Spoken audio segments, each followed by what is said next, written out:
नदी में ऊपर डाल दी।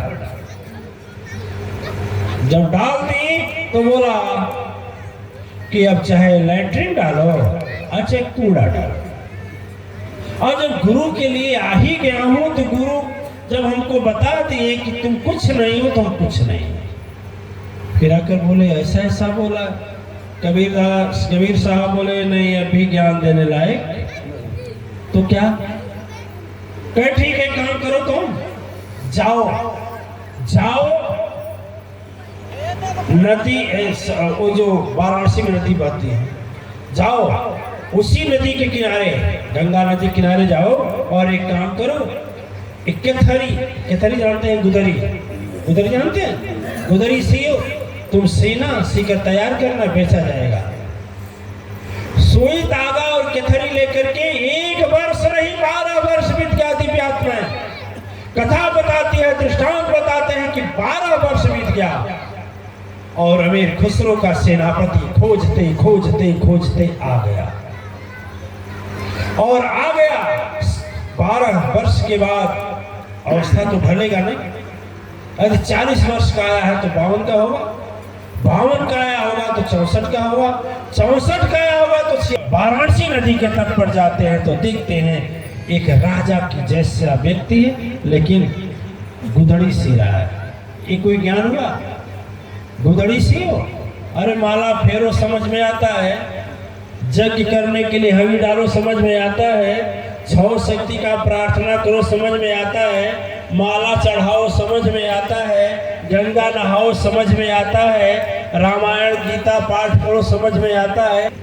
लेकिन सदगुरु के वचन मान करके वह गुदरी सीने में लगे थे और मन सदगुरु के चरणों में लगा था, भाव में लगा था, सदगुरु के वाणी में लगा था। सेनापति आया, सेनापति देखते देखते पहचाना, हाथ जोड़ा, प्रणाम किया, महाराज आप वही सुल्तान अमीर खुसरो हैं? बोले नहीं मैं नहीं था, हूं नहीं। कहा आपको सोचना चाहिए कि 4 वर्ष के बच्चे को छोड़ करके आप चले आए, अब वह लड़का नौक हो चला है, चलिए राजकाज संभालिए। वो बोले ठीक है। जिस सुई और धागे से उस गुदरी को सी रहे थे उठा करके फेंक दिए नदी में फेंक दिए और बोला कि जाओ खोज कर लाओ। सेनापति बोला बड़े विचित्र आदमी है, इतने गहरे पानी में वो भी सुई और धागा कैसे लाए, कैसे आ सकता? का सुनो, मछली से बोले ऐ मीन सुन होते ही नीरत बीच असुच का तुम्हारी कहीं भुलाई आ लेकर आओ तो तागा के संग आ मछली ना तुरता तो देर लगाई।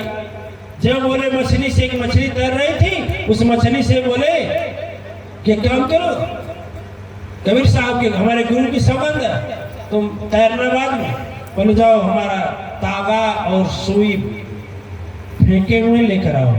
तुरंत देर नहीं लगा, मछली लगी अंदर गई और तागे और मछली को मुंह में लेकर दबा करके चली। जब लेकर के चली आई तब अमीर खुसरो, तब वो सेनापति बोला कि प्रभु, तब कहा कि जीवन सच्चा वही है सुन लो, तभी अहंकार तो गलता है। सदगुरु पास जो जीवन बितावे वही सत्य पहचानता है, उसको शक्ति सिद्धि मिलती वही अमर हो जाता है। धरती अंबर जब तक होती उसी का नाम बस चलता है। राजकाज में क्या रखा वह सुख कभी ना पाया हो, जो सुख सदगुरु चरणों में मैं उन्हीं के आज्ञा यहाँ से आया हो। जाओ, वापस कर दिया। और जब वापस कर दिया तब कबीर बोले लोई से कि देखो देवी, अब बर्तन तैयार हुआ है, बर्तन ने शरीर अब तैयार हुआ है कुछ रखने लायक। गए, बुला कर लाए, अवस्थाएं बड़ी थी, आंखें नीचे थी, सिर झुका हुआ था, रोम रोम में अहंकार की जगह प्रेम थे।